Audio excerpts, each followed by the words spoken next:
দেখো, প্রথম কথা হচ্ছে আমি ভীষণ সিরিয়াস আজকে এই ম্যাচ দেখার পর। এবং যেভাবে মোহনবাগান অন্ততপক্ষে একটা ডোমেস্টিক কাপ টুর্নামেন্ট, যেটা আমাদের দেশের টপ টিয়ার টুর্নামেন্ট, সেখানে জুনিয়র প্লেয়ারদের পাঠিয়ে একটা সিনিয়র টিম না পাঠিয়ে যেভাবে টুর্নামেন্টে ডিসরেসপেক্ট করেছে, এটার মানে কড়া ভাষায় নিন্দা জানানো দরকার আমাদের। আর সিরিয়াসলি বলছি, একটা টুর্নামেন্ট যখন তুমি খেলছো তখন টিম সেরকমভাবেই নামানো দরকার, যাতে প্রথম ম্যাচে হিউমিলেট হয়ে হেরে ফিরে আসতে পারো। সেটা মোহনবাগান করেনি, তো তার জন্য অবশ্যই কড়া নিন্দা জানানো দরকার। সরি, যাই হোক। আহ, আর ডিফারেন্ট মুডে রয়েছে, আমি সিরিয়াসলি বলছি। মানে আলাদাই ম্যাচটা এনজয় করছিলাম। আমার এক বাটি কাজু আর আমন্ড বাদাম উড়ে গেছে। তো সিরিয়াসলি বলছি, আমি কি বলবো এই ম্যাচটা দেখার পর, কিভাবে কি রিভিউ করব, কি রিয়াকশন দেবো। আমি নিজে একটা মিক্স একটা ব্যাপারের মধ্যে রয়েছি।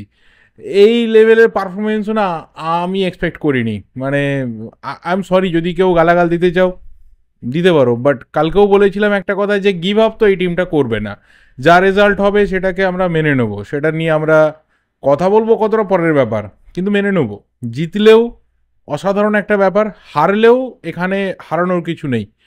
কিন্তু এই লেভেলের পারফরমেন্স, মানে সিরিয়াসলি বলছি, জাস্ট ভাবনার বাইরে। আমি জানি না কতজন আজকের ম্যাচটা দেখেছে, কতজন ব্যাপারটাকে খুব সিরিয়াসলি নিয়েছিল, যে কেরালার একটা সিনিয়র টিম, কেরালা ফুল স্ট্রেংথে রয়েছে। অবশ্যই টিমের মেন প্লেয়ারকে ছাড়া আদ্রিয়ান লুনা ছিল না।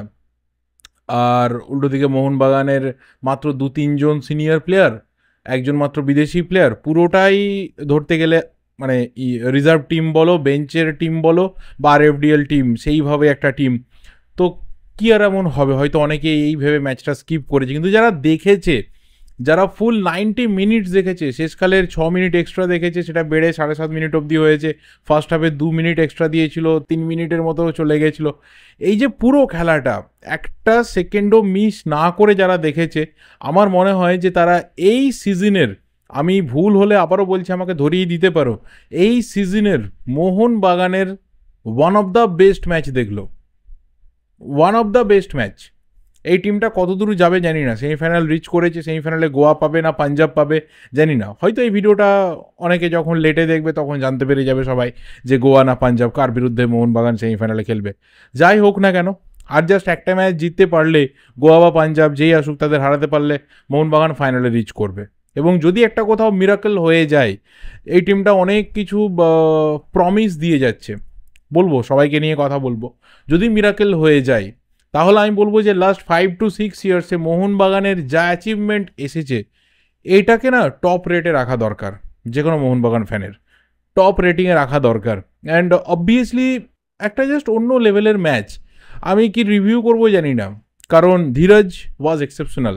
হয়তো কিছু ছোটো ছোটো ভুল হয়েছে, খুব স্বাভাবিক ব্যাপার। একটা প্লেয়ার গোটা সিজনের এটা 3 নম্বর প্রফেশনাল ম্যাচ খেলতে নামছে। এর আগে ডুরান্ডে একটা ম্যাচ, আইএসএল একটা ম্যাচ, দুটোই ক্লিন সিট ছিল। আজকে ক্লিন সিট থাকলো না, খুব আনলাকি ব্যাপার, একদম শেষ মুহূর্তে একটা গোল। কারণ দেখো, একটা একটা সময় তো মানে বাঁধে তুমি ধাক্কা মারতে মারতে মারতে মারতে একটা সময় খুব হালকা বাঁধ ভেঙে পড়বে একদম শেষ মুহূর্তে। সেটাই হয়েছে, যে একদম শেষ মুহূর্তে একটা গোল মোহনবাগান কনসিড করেছে, না হলে এই ম্যাচটাও ধীরাজের ক্লিনসিট হয়ে যেত। 3টে ম্যাচ একটা প্লেয়ার এই সিজনে 3rd ম্যাচ খেলছে, তো তার কিছু কিছু জায়গাতে তো ফাম্বল সে করবেই, কিন্তু যে সেভগুলো করেছে, যে ক্লিয়ারেন্সগুলো করেছে, যেভাবে পাঞ্চ করেছে, যেভাবে ভুল করেও সঙ্গে সঙ্গে ঠিক করে নিয়েছে, হি ওয়াজ এক্সেপশনাল। ডিফেন্স লাইনে সৌরভ অসাধারণ লাগলো। মেনলি ও ফুল ব্যাক, ও সেন্টার ব্যাকের প্লেয়ার, আজকে ওকে সাইড ব্যাকে খেলতে হয়েছে। তো সেই জায়গাতেও পারফরমেন্স হাইফাই। মানে নোয়া সাদাবিকে প্রথমে আমনদীপ আটকে দিয়েছিল। আমনদীপের আজকের ম্যাচটা অনেক দিন মনে রাখার মতো ম্যাচ হবে, অনেক দিন। হয়তো কেউ বলবে যে দেখো, সুভাশিস বোসের রিপ্লেসমেন্ট বা ফিউচার হিসাবে অন্য কোনো প্লেয়ারকে টার্গেট করা হচ্ছে। I must say, why not Amandeep? কেন ওকে প্রজেক্ট করা হবে না? তো ডেফিনেটলি ওকে প্রজেক্ট করা যেতে পারে। তো নোয়াকে প্রথমে আমনদীপ পুরো একদম যাতা অবস্থা করে দিয়েছিল। নোয়া ভাবলো চলো ডান দিক দিয়ে হচ্ছে না, বাঁ দিক দিয়ে যায়। সেখানে গিয়ে আবার সৌরভ চেপে চুপে ধরলো। তো দুটো সাইড ব্যাক আজকে এক্সেপশনাল। সেন্টার ব্যাকে দীপেন্দু, দেখো তাকে নিয়ে আমার আলাদা করে কিছু বলার নেই, he is a warrior. He is just a warrior. যেভাবে ও খেলেছে, যেভাবে ওর পারফরমেন্স, যেভাবে গোল লাইন বল ক্লিয়ারেন্স করা, যেভাবে কোথাও ডিফেন্সটাকে যেন লিড করছিল। নুনো রেইস ছিল ভালো কথা, বিদেশি প্লেয়ার, এত এক্সপিরিয়েন্স রয়েছে, বাট ওরা তো ফার্স্ট ম্যাচ না, এই টিমের কারোর সাথে এর আগে কোনো প্রফেশনাল ম্যাচ খেলেনি। আমার কথা মনে ছিল যেন দীপেন্দু ডিফেন্স লাইনকে লিড করছে মাঝ মাঠে। দীপক ওয়াজ ট্রিমেন্ডাস গুড ফর্মে ছিল। সেকেন্ড গোলটার ক্ষেত্রে কিন্তু যে বলটা আশিককে বাড়ানো, সেটা দীপেন্দু বাড়িয়েছিল। অভিষেক অনেক দিন পর ম্যাচ খেললো, অনেক দিন পর। মলিনার কোচিং সিস্টেমে সেইভাবে কিন্তু সুযোগই পায়নি, যতটা ওকে চান্স হাবাস আগের সিজনে দিয়েছিল, এই সিজনে মলিনা দিতে পারেনি। আপুইয়া এসে যাওয়ার ফলে কিন্তু অভিষেকের গেম টাইমে একটা বিরাট বড় কোপ পড়েছে। কিন্তু আজকে যখন ও মাঠে নামছে, কেউ দেখে বলবে না যে অভিষেক এতদিন ধরে ও গেম টাইম ঠিক করে পায়নি। আপফ্রন্টে অবশ্যই সাহাল আব্দুল সামাদ আজকে একটা অন্যরকম রোল নিয়েছিল। এক্স টিমের বিরুদ্ধে ন্যাচারালি যে কোনো প্লেয়ারের ছোবল খুব ডেঞ্জারাস হয়, আমরা জানি। এক্সের ছোবল খুব ভয়ঙ্কর, আজকে দিয়ে দিয়েছে প্রথমেই সাহাল আব্দুল সামাদ। কথা বলতে হবে আশিক কুরুনিয়ান, শুরুতে হয় একটু চোটটা পেয়ে যাওয়ার জন্য রিদিমটা পেতে একটু সময় লেগেছিল, কিন্তু রিদিমটা পাওয়ার পরে জাস্ট অনবদ্য লেভেলের ফুটবল। বলতে হবে সুহেল আহমেদ ভাটের কথা, কিছুটা শুরুর দিকে আমার মনে হয় যে একটু এক্সস্টেড ছিল, কিন্তু পরে আরও ফ্রি স্পেস পেয়ে যাওয়ার পর যখন দেখলো যে ডিফেন্সটা ওদের অনেক বেশি করে ওপেন হয়ে যাচ্ছে, সুহেলকে আটকানো মুশকিল ছিল, এবং যে জায়গা থেকে গোলটা করেছে সুহেলও চিত গোল। এটা সুহেলকে আমরা এই ধরনের গোল করতে দেখতে অভ্যস্ত। অ্যান্ড স্পেশালি মাঠের মধ্যে আজকে সেরা প্লেয়ার সালাউদ্দিন, অসাধারণ প্লেয়ার। কেন আমরা তাকে মানভীরের উত্তরসূরি হিসেবে দেখবো না? কেন একজন রাইট উইঙ্গার নেই, ব্যাকআপ নেই? আমরা এটা গোটা সিজনে বলবো জানি না, আমি অ্যাটলিস্ট সামনের সিজনে বলছি না, কারণ সালাউদ্দিন রয়েছে। সুযোগ কতটা পাবে না পাবে জানি না, এবার আমি একদিনের জন্য বলবো না দেখো মানভীরের ব্যাকআপ নেই, মানভীরের ব্যাকআপ রয়েছে, তাকে ইউজ করতে হবে। And Salauddin was outstanding. ওর কেরিয়ারে মোহনবাগান জার্সিতে ওর বোধহয় বেস্ট ম্যাচ আজকে খেললো। আমি এর আগের ভিডিওতেই বলেছিলাম যে আলাদা করে সালাউদ্দিনের দিকে নজর রেখো। এই প্লেয়ারটা একটা অন্য লেভেলের প্লেয়ার। এর স্পিড, এর স্কিল, বল কন্ট্রোল, ড্রিবলিং, আজকে যা করেছে ডান দিকে, নাওচার মোটামুটি নাইটমেয়ার হয়ে আজকের ম্যাচটা থেকে যাবে। নাওচাকে যেভাবে ও বারবার বিট করেছে, নাওচা শেষকালে বোধহয় ওকে তুলে নেওয়ার আগে নাওচা ভাবলো তুলে নিয়েছে, বেঁচে গেছি ভাই, বেঁচে গেছি। সালাউদ্দিন না হলে আরও আমাকে হিউমিলেট করতো। পরে নামা গ্লেন মার্টিন্স অলমোস্ট গোল পেয়ে গেছিল, জানতোই না কেউ গ্লেন মার্টিন্স টিমে রয়েছে, মোহনবাগানে রয়েছে, কোথায় রয়েছে, কেনই বা রয়েছে। That was the big question, কেন রয়েছে গ্লেন মার্টিন্সের মতো প্লেয়ার, বাট আজকে গোল পেতে রয়ে গেল, পোস্টে গিয়ে বল হিট করলো। তো প্রত্যেকটা প্লেয়ার দেখো আজকে আলাদা করে আমার মনে হয় যে কাউকে নিয়ে আমার উচ্ছ্বাস প্রকাশের নেই। কয়েকটা প্লেয়ার ঠিক আছে আলাদা লেভেলের ফুটবল খেলেছে, বাট টিম গেম যখন হচ্ছে, উইনিং মেন্টালিটি, কম্পোজার, কোথাও এই টিমটার মধ্যে না একটা আলাদা মেন্টালিটি কাজ করেছে। কারণ তুমি কেরালার সিনিয়র টিমের এগেনস্টে খেলছো, ফুল টিমের এগেনস্টে খেলছো, একটা জাস্ট প্লেয়ার নেই, বাকি তো ফুল টিম রয়েছে, এতগুলো বিদেশি প্লেয়ার রয়েছে। নোয়া সাদাউই, আমি মানছি ওড়িশাতে খেলা হচ্ছে সেই কারণে হয়তো অনেক বেশি করে গোটা মাঠ জুড়ে নোয়া চলছিল, কারণ যেদিক থেকেই বল আসছে কেরালা সেখানেই খুঁজছে নোয়া। তো আলটিমেট নোয়াও একটা সময় দাঁড়িয়ে বোধহয় ফ্রাস্ট্রেটেড হয়ে গেছিলো যে আর তো কেউ ভাই একটু তো আমাকে হেল্প কর, কত আমি একা পারছিল না একটা সময়ের পর। তো সব কিছুই নোয়া কেন্দ্রিক হচ্ছিল।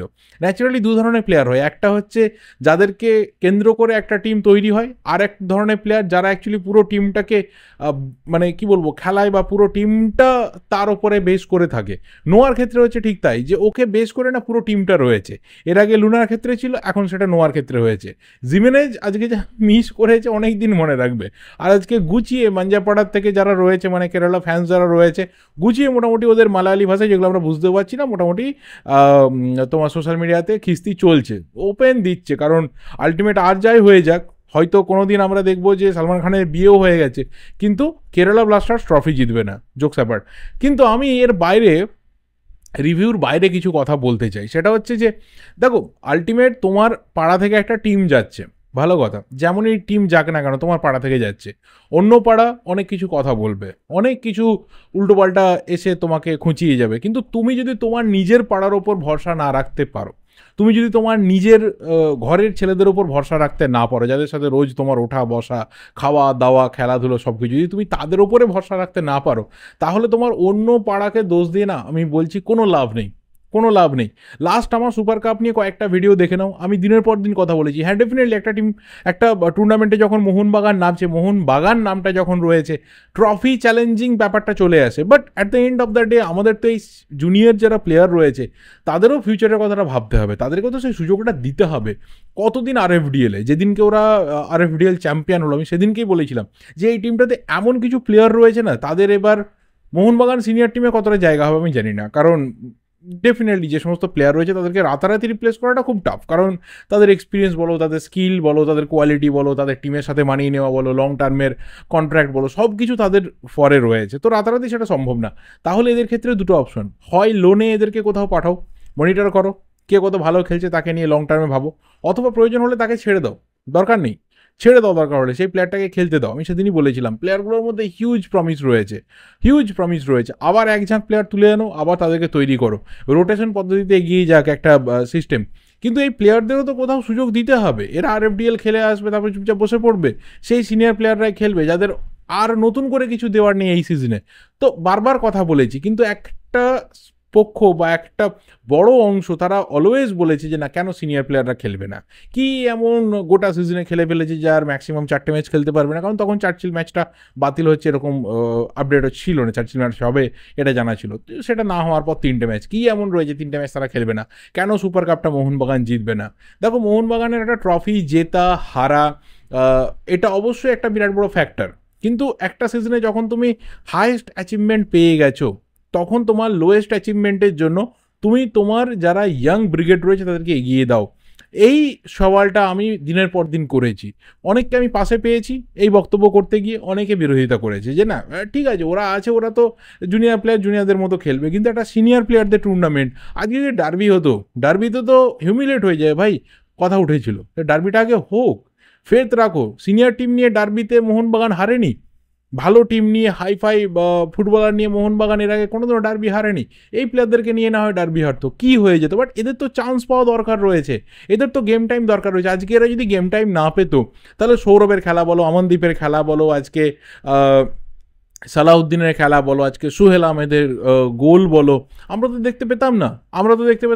যে ধীরাজ গোটা সিজনটা বসেছিল, জাস্ট 2টো মাত্র ম্যাচ খেলেছে, আজকে 3 নম্বর ম্যাচ, সেই ধরনের একটা ভালো পারফরমেন্স দিতে পারে। সে রেগুলার বেসিসে যদি গোটা সিজনে 8টা 9টা ম্যাচ খেলতো, তাহলে আজকে যে ছোট ছোট ভুলগুলো করছিল, যেখানে ও ফাম্বেল করছিল, বল ওর গ্রিপ থেকে বেরিয়ে যাচ্ছিল, সেগুলো হতো না। তো কোথাও তো এদেরকে সুযোগ দিতে হবে, এরাই তো ভবিষ্যৎ, এরা তো কোথাও আলটিমেট পরবর্তী সময় মোহনবাগানের ব্যাটনটা ধরবে, বা আজকেও তো তারা ধরলো, আজকে তো তারা কেরালাকে হারালো। ডার্বি হলে আমার মনে হয় যে ডার্বিও এই টিমটা জিতে যেত, কারণ কেরালার এই টিমটা ইস্টবেঙ্গলকে 2-0 হারিয়েছে। তো ডেফিনেটলি ইস্টবেঙ্গলের সেই টিমটার থেকে কেরালার এই টিমটা ভালো, তাহলে সেই টিমটাকে এই ছেলেগুলো হারাচ্ছে। তো ডার্বি হলে কি হতো? ডেফিনেটলি ডার্বিতেও কিন্তু মোহনবাগানের এই বাচ্চা ছেলেগুলো জিতে যেত, কয়েকটা মাত্র সিনিয়র প্লেয়ার, আমি বাচ্চা ছেলেদের টিমই বলছি, জিতে যেত। তো ফেথটা রাখা দরকার রয়েছে, তোমার পাড়া, তোমার ঘর, তোমাকে ফেথ রাখতে হবে। অন্য কে কি বললো না বললো doesn't matter, at the end of the day যে ছেলেরা কোথাও গিয়ে মোহনবাগানের ফ্ল্যাগটা নিয়ে খেলছে তাদের উপর ভরসা রাখতে হবে। পরের ম্যাচে যদি আউট হয়ে যায় হবে, অসুবিধা কী রয়েছে? 2টো ম্যাচ তো পাচ্ছে, 90-180 মিনিট গেম টাইম তো পাচ্ছে, নিজেদের স্কিলটাকে তো এই মঞ্চে তুলে ধরতে পারছে, কোথাও এটা তো দেখাতে পারছে যে ঠিক আছে সিনিয়র দাদারা নেই, বাট আমরা রয়েছে, আমরা কোথাও মোহনবাগানের ব্যাটনটা লিগাসিটা এগিয়ে নিয়ে যেতে পারবো। So good wishes to them, best wishes to them পরবর্তী ম্যাচের জন্য। এর বেশি আমার আজকের ম্যাচটা নিয়ে কিছু বলার নেই। 2টো অসাধারণ গোল আমরা দেখেছি, সাহালের স্কিল বলো বা আশিকের স্কিল বলো, আশিক এবং সাহালের জুটি, আমরা অসাধারণ 2টো গোল দেখেছি। এবং অবশ্যই 3জন মালায়ালি প্লেয়ার, 3জন কেরালার প্লেয়ার আজকে অলমোস্ট বলা চলে যে কেরালাকে পুরো ছন্নছাড়া করে ছেড়ে দিল, এবং তার সাথে সোহেল আহমেদ ভাট। যাই হোক, গোটা ভারতবর্ষ জুড়েই মোহনবাগান, শুধুমাত্র বাংলার প্লেয়ার না, এখানে কাশ্মীর রয়েছে, কেরালা রয়েছে, এখানে পাঞ্জাব রয়েছে, এখানে নর্থ ইস্ট রয়েছে, এখানে বাংলা রয়েছে, গোয়া রয়েছে, সব কিছু রয়েছে। So this is football at the end of the day. আর এটাকে আমরা এনজয় করি, এটাকে আমরা ভালোবাসি, এটাকে নিয়ে আমরা এগিয়ে চলি। তোমাদের ওপিনিয়ন অবশ্যই কমেন্ট বক্সে শেয়ার করে জানাতে থাকো। ভিডিওটা এই অবধি ভালো লাগলে লাইক করো, কমেন্ট করো, দেখা হবে পরের ভিডিওতে। Till then subscribe the channel. Thank you and good bye.